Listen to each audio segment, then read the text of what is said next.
তো আসসালামু আলাইকুম বন্ধুরা, ডে 84 আর এই 84 নাম্বার দিন আমি সারাদিন চেন্নাইতে কি করলাম ভিডিওটা পুরোটা দেখো, তাহলে সবই জানতে পারবো। তো ভিডিওটা দেখার আগে অবশ্যই আমার পেজটাকে ফলো করে নিও।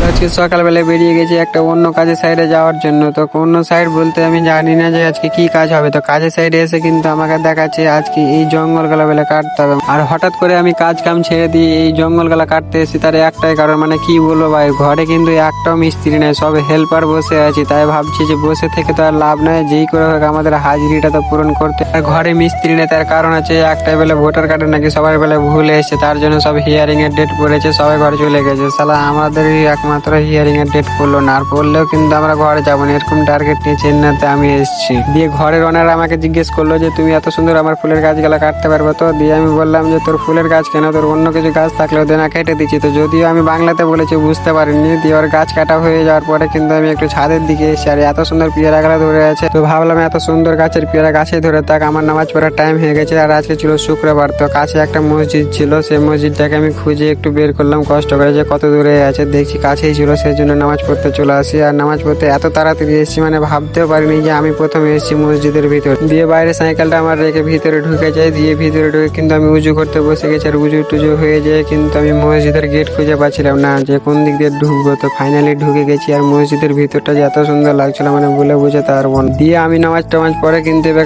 ঘরে যাওয়ার জন্য রেডি হয়ে গেছি, মানে কাজ তো ওই বেলার দিকে আমার পুরো কমপ্লিট হয়ে গেছে। দিয়ে ফাইনালি কিন্তু আমি ঘরের মধ্যে চলে আসি, আর ঘরের মধ্যে এসে মামাকে দেখছি আমাকে হাতে করে লাড্ডু ধরে যেতে। মামাকে জিজ্ঞেস করছি এরকম লাড্ডু কিসের জন্য মামা খাওয়াইছো? মামা আমাকে জিজ্ঞেস করে বলছে যে ভাগ্নে আজকে আমার কাজ কাম হয়নি, সে আনন্দে তো তোমাকে আমি লাড্ডু খাওয়াইছি। তো লাড্ডু খাওয়াটা একটাই মজা, আমাকে পানি নিয়ে আনতে যাওয়ার জন্য আমাকে কিন্তু লাড্ডু খাওয়াইলো। তো মামাকে বলছি কোন দিকে যাবে, বলছে যেদিকে খুশি সেদিকে চলবে না, চারিদিকে কিন্তু চেন্নাইতে পানি পাওয়া যায়। আর আমাদের ঘর থেকে কিন্তু 2 মিনিট লাগে পানি আনতে যেতে। দিয়ে পানি আনতে চলে এসেছি। তো আজকের ভিডিওটি এখান পর্যন্ত।